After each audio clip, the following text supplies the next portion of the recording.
Hello and welcome to News Central TV. I am Bola Tinubu. The headlines. President Tinubu assures slain soldiers will receive national honors befitting burial. Nigeria Labour Congress pickets Labour Party headquarters, demands Abuja's removal. Zimbabwe mining boss arrested for alleged fraud. Details shortly. Nigeria's President Bola Tinubu on Wednesday said the slain military personnel in Okuama, a community in Ogele South local government area of Delta State, will be conferred with national honors. He disclosed these at the breaking of the Ramadan fast in Abuja. The president said while oversight is essential for maintaining transparency and accountability in governance, excessive summoning of officials can disrupt operations and hinder service delivery to citizens.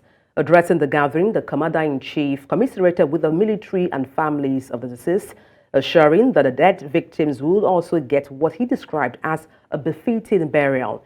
He therefore urged lawmakers to show discretion in the exercise of their oversight functions.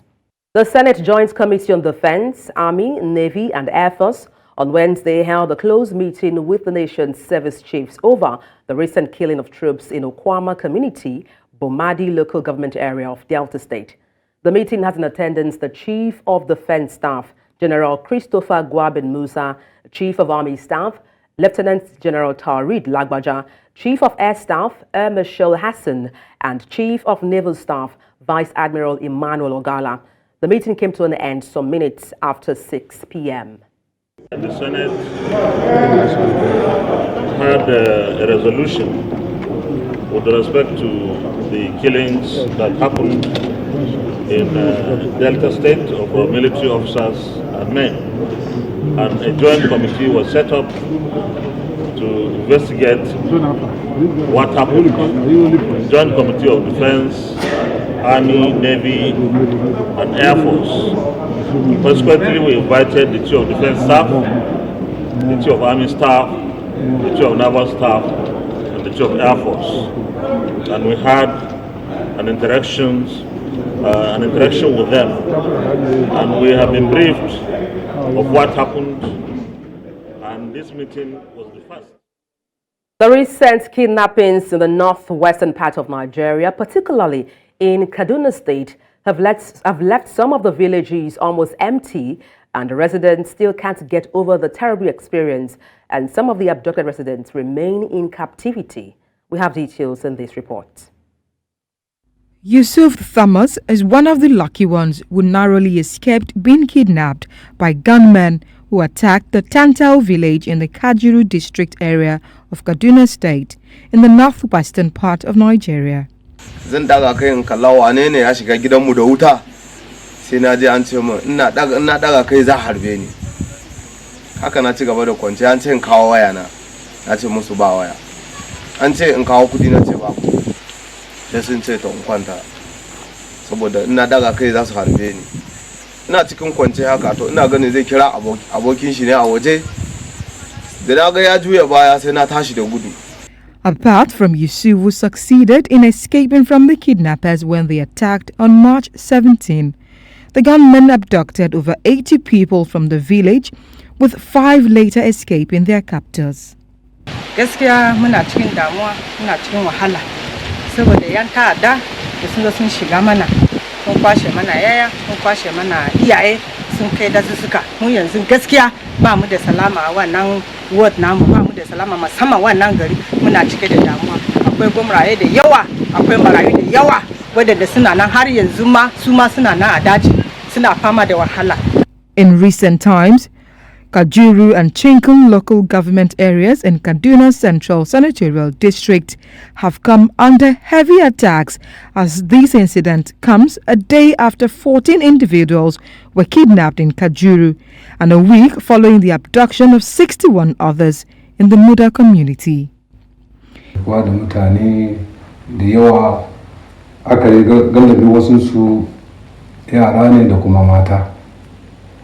Wanda sun tafi da wajen mutum 80 na bakwai, wanda ku a garin tafiya wasu guda 5 sun kubuce sun dawo gida, wanda a yanzu wajen mutum 82 suna a hannunsu a yanzu.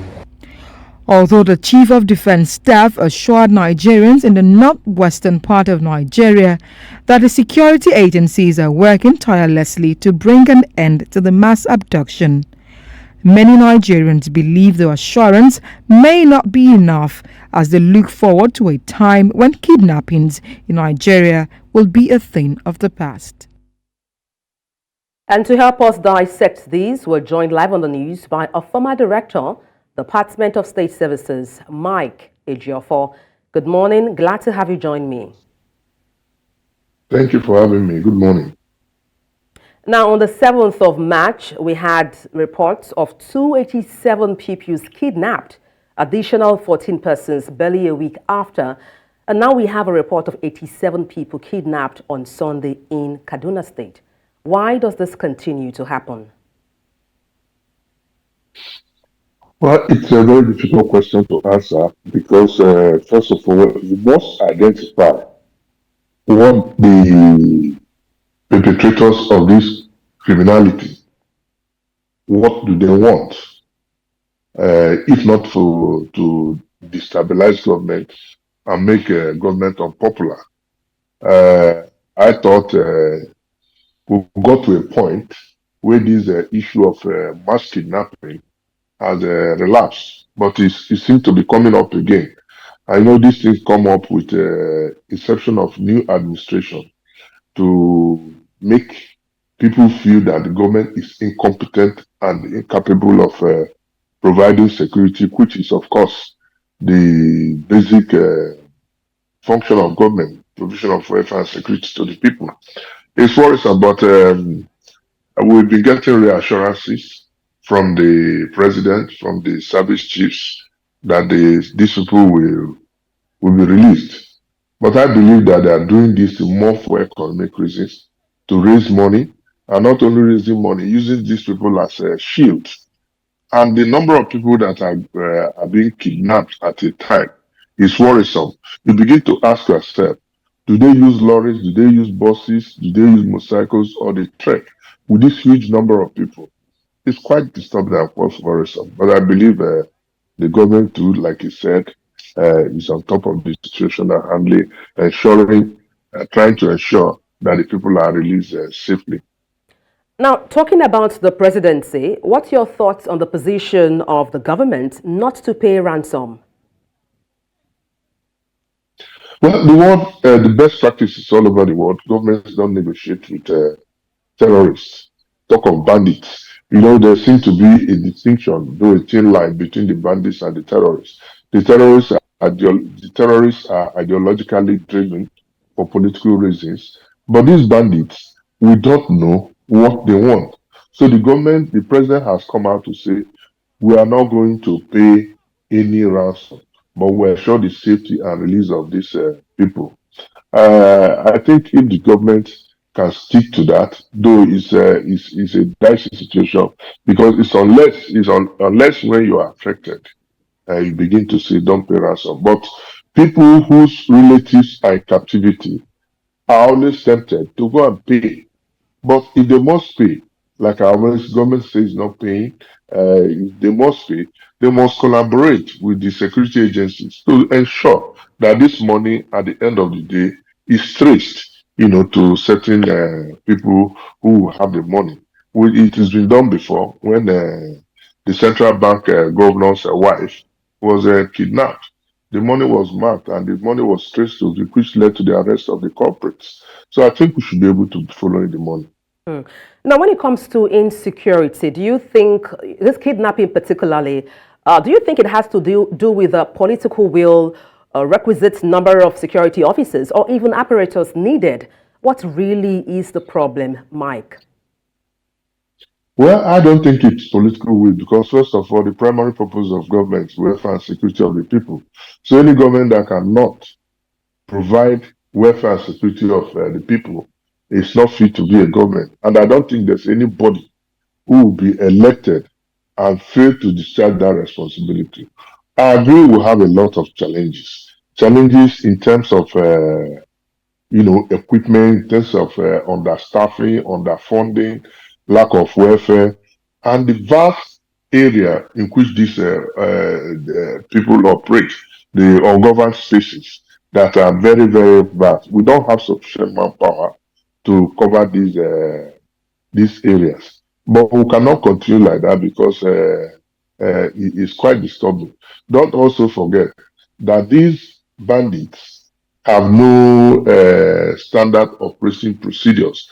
They can shoot and they can maim people, unlike our security forces who engage in standard practices that you don't seem to get people out of harm's way and put them in more dangerous way by going all out. The most important thing we should be doing, or the government should be doing now, is to ensure that this is put to a stop. Because once the kidnapping takes place and these people are in custody, it becomes very difficult to get them freed. Just to quickly chip in there. Just very briefly before we wrap up, you talked about you not thinking the problem we have with kidnapping is a case of political will. What are your assurances? Why are you so certain it's not a question of political will? If it's political will, the president shouldn't be concerned, by issuing statements, summoning the service chiefs. The National Assembly is worried. They're also summoning security chiefs. Everybody is worried. So if the political will is not there, all these meetings and consultations won't be taking place. So I believe we'll have challenges that must be addressed. Well, thank you so much for your time on the news. Mike Ejiofor, former Director, Department of State Services. Thank you once again. Thank you for having me. And still on security matters, the Nigeria Police Force has arrested 2 persons in the Federal Capital Territory who allegedly staged their kidnap to deceive their friends and loved ones. The FCT Commissioner of Police, while parading the suspect with others, says military uniforms, phones and others were recovered from them. Idong Joseph reports. This latest arrest is coming on the heels of calm, which has come over the Federal Capital Territory. Among the suspects is a pregnant resident alleged to have staged her kidnap and demanded ransom from family members. One Chidozie Oba, the one on that blue, arranged with a woman who is here, but she said the husband begged that he doesn't want her to be shown to you people. They arranged that she has been kidnapped. So after the arrangement, they called the husband and demanded for ransom. The husband paid 2 million naira. This woman came in tears. Her recorded messages was there. She wanted to take care of some people that wanted to tarnish her image online. And right now, I've been able to help her save her own face, and my own face is now out. So that's the crazy part. I don't know why she's not here to answer your questions too. In another bizarre twist, the police also paraded a National Youth Service Corps member for staging his own kidnap. He claimed to have done it to prank his girlfriend. His brother reported kidnap case. We went into the case and we were able to get him in a hotel where he is chilling down. If I knew that my brother is going to be this worried and go and start involving the police, I didn't even take it serious. It's just something I want to do to my girlfriend to see if she's going to really show care. Another suspect paraded is a dismissed security personnel with military uniform who specializes in robbing unsuspecting residents of their valuables. And the men inside the Hillos followed them to Gishri, robbed them, and almost attempting to kidnap them off. They now raised alarm. The FCT Commissioner of Police, while revealing that several items recovered from the suspects, says that they will soon be arraigned in courts. In Abuja for News Central, I am Idonk Joseph. You're watching News Central now. Let's take a short break.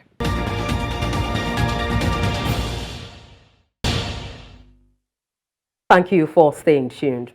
Nigerian workers forcefully broke a barricade set by the Nigeria Police Force at the Labour Party headquarters in Abuja.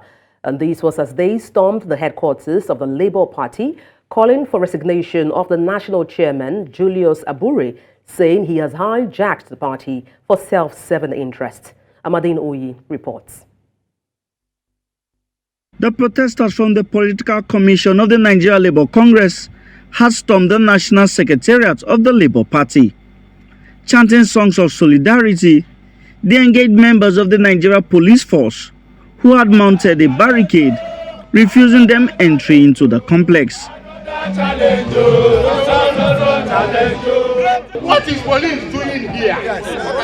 What police? What are you doing here? Who invited you? Who invited you? We are all, look, there are no dogs here. You can see us wearing uniform, wearing caps, insignia of Labour Party. As the police remained resolute, standing in front of the gate, the crowd went wild, forcing their entry into the premises. Open the gates! Open the gates! Open the gates! Open the gates! Open the gates! Open the gates! Open the gates! Open the gates!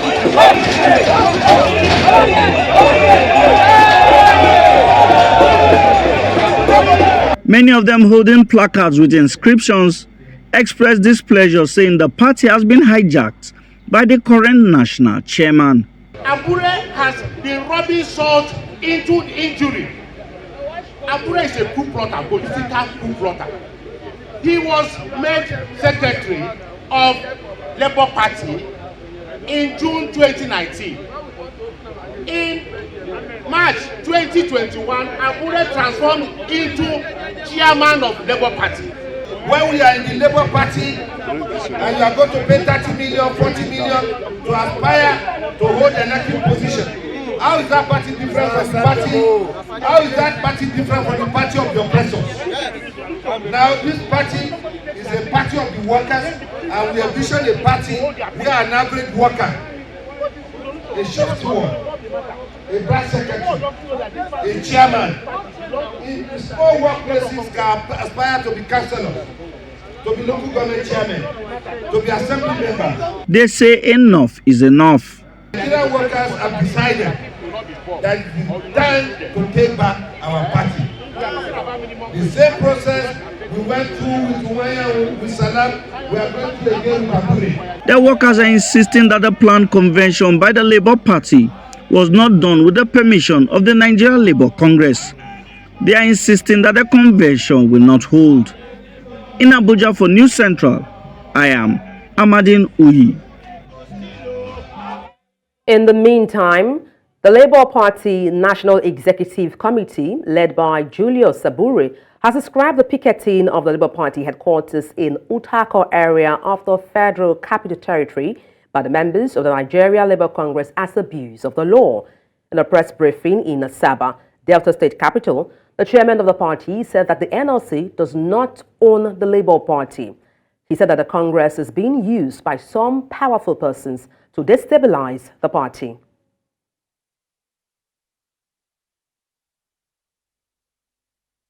Today, what we saw in Labour Party was a show of rascality, an abuse of office, an abuse of the law of the land. The Nigeria Labour Congress is a subject of law. Nigeria Labour Congress, under the leadership of Joe Ajero, is not above the law. And the law precludes Joe Ajero and the leadership of the NLC to do what they did today to the office of the Labour Party, where they besieged the office, broke the office, destroyed the fences of the office, destroyed the gate of the office, unlawfully took possession of the secretariat, and destroyed properties worth billions of naira and properties of the party stolen away, including monies made for salaries, and several other things were stolen from the office. And I think that this is unfortunate, This is unrealistic. This is becoming unbecoming. You sure that APC is not the one using them to destabilize the Labour Party so that we can lose our strength, so that we can lose the comportment with which we face the election in the last dispensation? But we are assuring them that no matter what they do, they are not going to have their way. It's getting us, it's making us stronger and making us more determined that in 2027, Labour Party will take over power in Nigeria. Shameful, very shameful, that the political commission of the Nigerian Labour Congress that was formed to go through all the political parties to get their policies that affects workers are now concentrating only on Labour Party. It's so shameful and disgraceful. I also join my voice to their voices to remind Nigerian Labour Congress, we are not cowards. We know the truth and we must stand by the truth. You're live with News Central TV. Let's take a short break. Stay with us. Thank you for staying with us. And joining me on the news to talk about the fracas between the Labour Party and the Nigeria Labour Congress is the former National Publicity Secretary of Labour Party, Abayomi Arabambi. Good morning. Glad to have you join me. Yeah, thank you very much. Okay.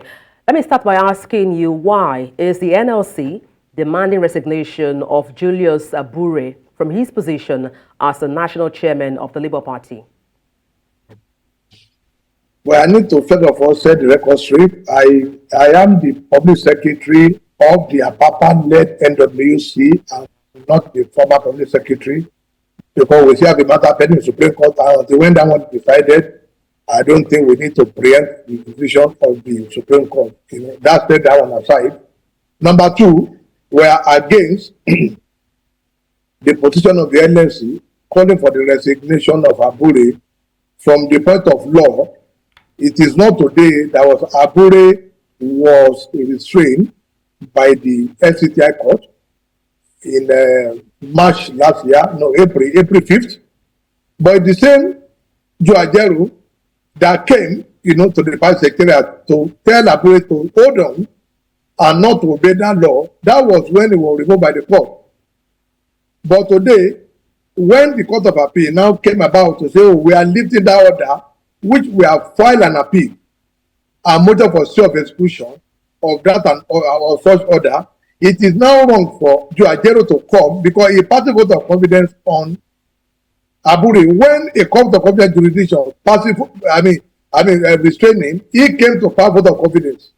But now that appeal court set aside the judgment of the FCTI court, he's now coming around again to pass vote of no confidence. We are not babies that can be pushed around like that.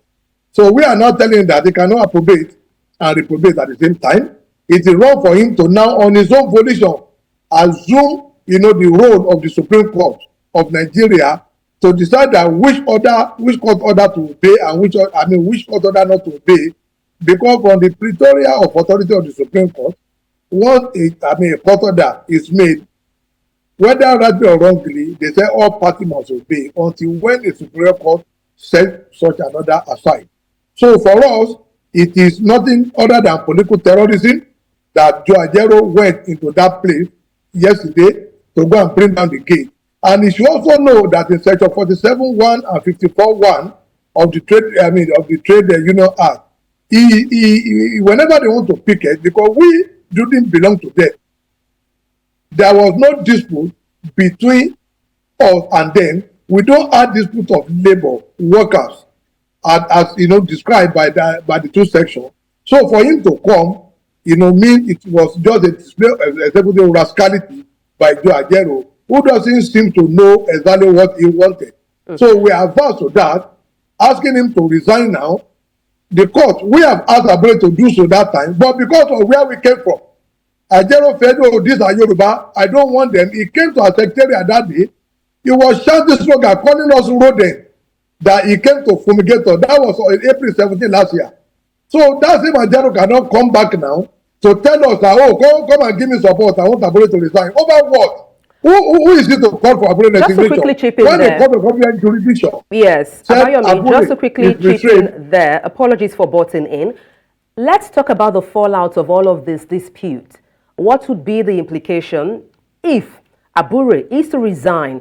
Would it affect the Labour Party's chances in the upcoming elections? See, there is a pending matter in the Supreme Court. Ajero, is just playing to the gallery because he has a presidential ambition which he has been discussing with us, and we told him he cannot work. He wants to install his puppet there, but what point I want Nigeria to know is this. He is not the one to ask that can ask Ajero to resign. No, I mean to ask Abure to resign.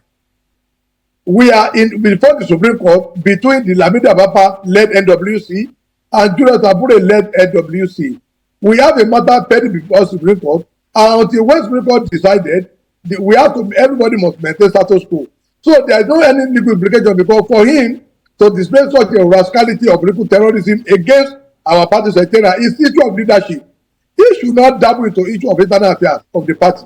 Joe Ajero need to go and take, issue of the labor. There is poverty in the land, and all of you are aware. Just recently, 16 Nigerian gallant soldiers was killed. Did you hear any responses from the NSC? He shouldn't just be interested in taking over Labour Party because he wants to run for president in 2027. That will not happen. It's not going to affect us because when Supreme Court decides now, then that will be the final position. Once we are in Supreme Court, nothing is going to happen to our party. We are in Supreme Court over the Edo matter. We are in Supreme Court over the leadership tussle, which is normal in political party. So Abure Ajero should not think we can be hoodwinked, to come and follow his own parochial interest in Labour Party. We are not interested, in all those rascality in displaying there.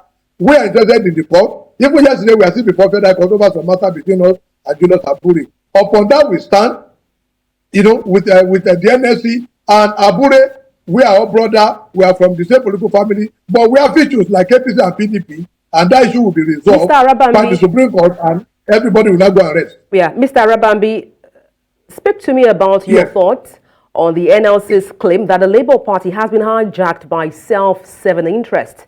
Do you think there is any truth to this claim? No, that's what I said. They were the ones that want to hijack Labour Party. Because why we went to court is very clear. And why Abure was restrained is very clear. But for him to have come to power vote of confidence, when the court of competent jurisdiction said Abure should step aside, he cannot now come and power vote of no confidence when the appeal court had decided otherwise and we are before the Supreme Court. It's an attempt by him to ambush. If they are saying we are being sponsored, who is sponsoring him? Has he been able to, do anything meaningful for the Nigerian masses, for the Nigerian workers, where people cannot even be able to take to describe in a day what is his own interest? I'm telling Nigeria the interest of that young man is because he felt, Obi has lost all with the people. Let me give it a shot in Labour Party. He can go and form another party, but for us in Labour Party, he cannot have that seat, and we are not going to dabble into his affair with Abure because already we are before Supreme Court. So how can we now descend so low to now be talking to NSC about how you want to take over party secretariat? Is there? It will be flushed out. If you want Abure to resign, let him continue. His political battle with Abure. We are not interested in that. But what I want him and Nigeria to know is that Lamidi Abapa-led NWC have already filed appeal and motion for stay of execution of the Court of Appeal judgment that removed the restraining order on Abure. And as it is now, status quo antebellum must be maintained. And that's why I corrected you that Ababa cannot be former acting chairman. I am not former police secretary. I remain the public secretary of an NWC recognized by law. But if Ajero felt otherwise that people were being sponsored, we knew why he went to court. Why did he now want to remove Abure when Court of Appeal said Abure should stay? Why did he say Abure should stay when Court said Abure should go? That is the question he needs to answer Nigeria. But for us, he has a mission to hijack Labour Party. He has a mission to install a puppet as national chairman. He has a mission to install a puppet as national general secretary. For him to now railroad his way to become a presidential candidate, and which that's is a not fine going place to see to wrap up. The night of the day. He's dead on arrival. That's a fine place to wrap up. Thank you so much for your insight on the news. Abayomi Arabambi, thank you once again. The Nigerian Senate has passed a student loans bill for 2024. The bill, which scaled first, second, and third readings in both parliamentary sittings, became law on Wednesday. The Senate's resolution followed its consideration of the report of the Senate Committee on Tertiary Institutions and Tax Fund. President Bola Tinubu had last week written to the Senate and the House of Representatives seeking the repeal of the student loan bill and to enact a new one. On the repayment of loans by beneficiaries, the bill stipulates beneficiaries of the fund shall begin as soon as the beneficiary becomes employed in any capacity.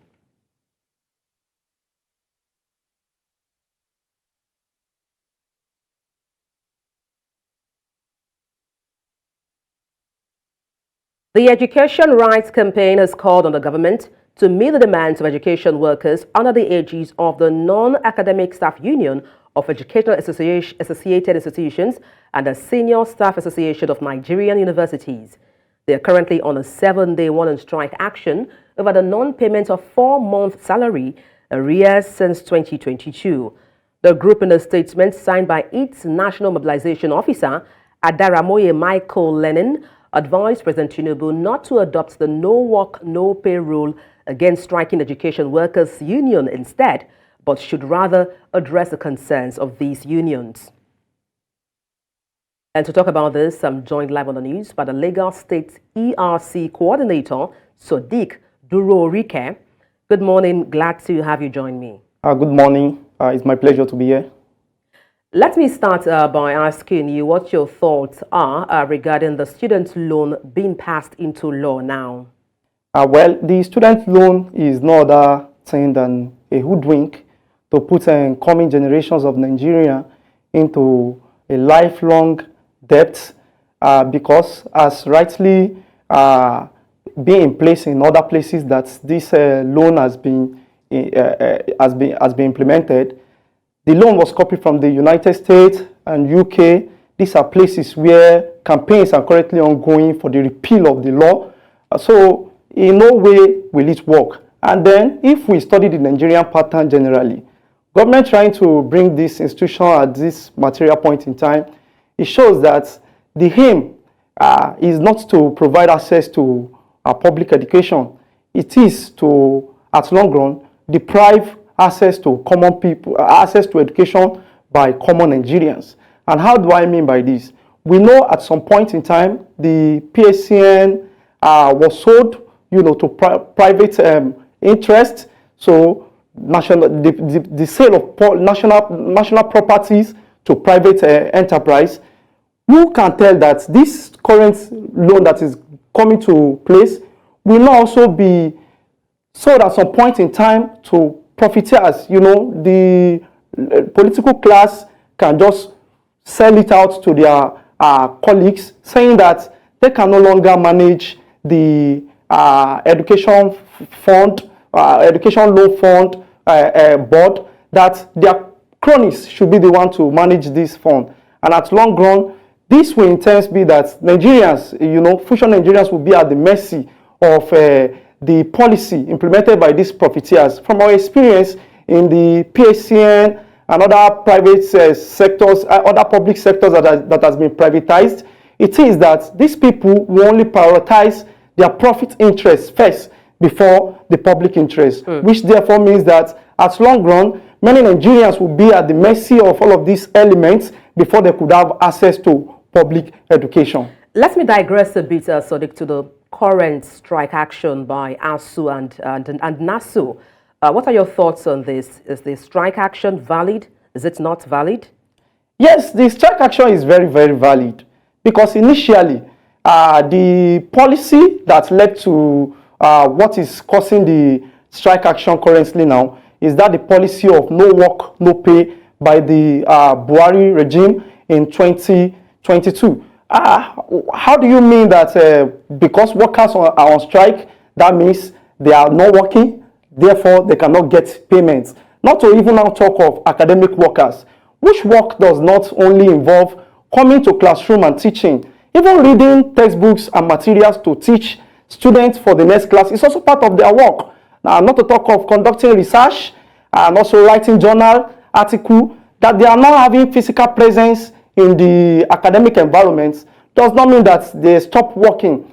Just that the type of work that they do as at that period is quite different from the work that is being done while on strike. And it is even ridiculous that since 2022, that the money of these academic workers has not been paid, whereas government have started paying the one of the ASU while neglecting the SANU and NAT. That also shows that we lack solidarity among our labor union, because it is important that there should be entrenched solidarity, voice from the academic institution together to stand and against all of this approach by the government.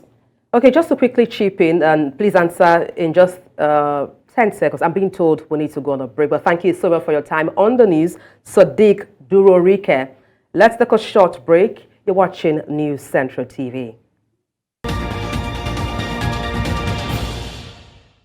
The president of Zimbabwe Miners Federation, Henrietta Rushwaya, has been arrested for fraud after allegedly attempting to sell 3 mines she does not own. Police spokesperson Paul Nyathi said Rushwaya was taken into police custody after a complaint had been received about mining transactions. She appeared in court on Wednesday and the state prosecutor opposed bail.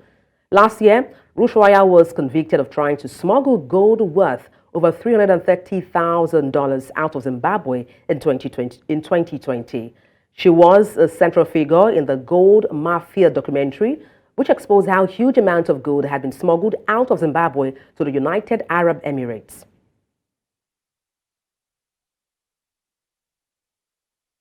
In East Africa, the United Nations says Sudan is suffering one of the worst humanitarian crises in recent history after nearly a year of war, slamming the international community for lack of action. Fighting between Army Chief Abdel Fattah al-Burhan and his former deputy, Mohammed Hamdan Daglo, has since April killed tens of thousands and led to acute food shortages and a looming famine. According to Edem Wasnu, Director of Operations at the UN Office for the Coordination for Humanitarian Affairs, humanitarian travesty is playing out in Sudan under a veil of international inattention and inaction. The conflict has driven up prices of basic commodities for a staggering 83% compared to the pre-crisis period. Mr. President, by all measures, the sheer scale of humanitarian needs, the numbers of people displaced and facing hunger, Sudan is one of the worst humanitarian disasters in recent memory. A humanitarian travesty is playing out in Sudan under a veil of international inaction.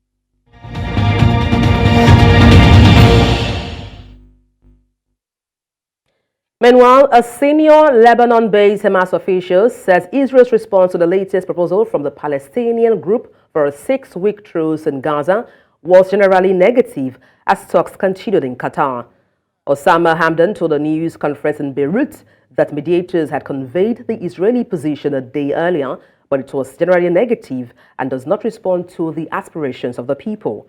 He said the Israeli response constitutes a step backwards compared to previously communicated positions and is likely to hamper negotiations and could lead to an impasse. Last week, Hamas proposed a 6-week truce and the release of about 42 hostages in exchange for 20 to 50 Palestinian prisoners per hostage.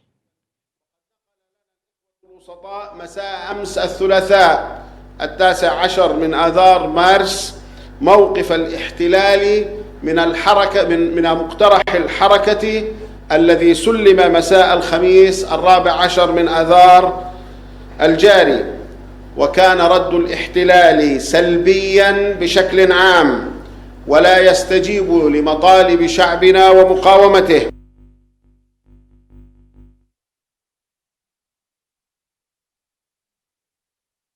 And for business news, let's connect with the business desk. Welcome to Business News. Commercial banks in Nigeria have borrowed approximately 24 trillion naira from the Central Bank of Nigeria (CBN) in the past 3 months, indicating liquidity challenges in the banking sector. The borrowing trend has been observed through the standing lending facility window, with banks relying more on the CBN for cash. The CBN's lending to banks in less than 3 months of 2024 amounted to about 24.13 trillion naira, representing a significant increase compared to the previous year. Analysts note that borrowing from the CBN is costly, with banks paying over 23% interest rates. Additionally, The CBN has debited several banks for failing to meet the cash reserve ratio threshold. As in Africa's largest economy, Nigeria's Mines Minister has announced the establishment of a new security command in every state of the country, focused on utilizing technology to combat insecurity. This initiative will be implemented through the existing structure of the NSCDC due to the complexities of creating a new security architecture. The new security outfit will be technologically driven, focusing on securing natural resources such as solid minerals and addressing issues like theft and illegal mining. The Ministry of Solid Minerals Development will have overall command, and the command structure of the new outfit will be inaugurated soon. South Africa's inflation rate rose to 5.6% in February, a 4-month high according to Statistics South Africa. This strengthens the likelihood of the central bank maintaining borrowing costs in its upcoming meeting. Government bond yields initially dropped but recovered slightly. Forward rate agreements suggest traders expect no rate cut in March, with less than a 10% chance of a 25 basis point rate hike. The uptick in inflation moves it further from the South African Reserve Bank's target midpoint of 4.5%. Governor Seta Hayaho emphasizes the need for sustained retreat and stability in inflation before adjusting policy. Higher transportation costs, housing and utilities, and food and non-alcoholic beverages drove February's inflation increase. And finally, in Zimbabwe, known for its history of hyperinflation, it is experiencing a significant depreciation of its currency. However, unlike in the past, the country is no longer actively defending its currency and is exploring the possibility of establishing a new exchange rate system, potentially backed by gold. In 2024, the local dollar has consistently weakened against the US dollar, resulting in a drastic decline in purchasing power. For instance, the price of a single loaf of bread has skyrocketed from 6,105 Zimbabwean dollar to 19,357 Zimbabwean dollars in just 11 weeks.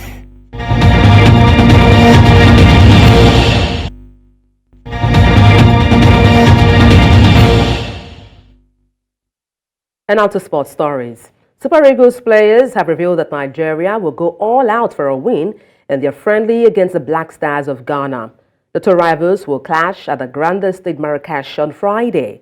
It will be a first meeting between both teams since their 2022 FIFA World Cup playoffs, which the Ghanaians won. Eagles midfielder Alex Iwobi highlighted the importance of getting a favorable result against Otto Addo's men, while winger Ademola Lookman declared that the Eagles are ready to show Ghana their quality once again after an impressive outing at the 2023 Africa Cup of Nations. He spoke about the confidence in the squad ahead of the match against the Black Stars. Nigeria and Ghana are using the game in preparation for the 2026 World Cup qualifiers and the tryout for newly invited players. AFCON and hopefully push on and make things great again. Of course, it's like another rivalry against one of a nation that's close to us, so we'll give our full 100% to try and get the result we want. Yeah, no, another good session from us. I think. And that's all on the news at this hour. But before we go, let's take a look again at some of the major stories. President Tinubu has assured slain soldiers will receive national honors befitting burial. Nigeria Labour Congress picketed Labour Party headquarters and demanded Abuja's removal. We also told you that Zimbabwe mining boss arrested for alleged fraud. Send your eyewitness report to the WhatsApp number on the screen and follow us on social media. We are at News Central TV. You can watch us live on DSTV channel 422, Star Times channel 274, Avo TV and YouTube. Many thanks for watching. I am Adebola Adeduba.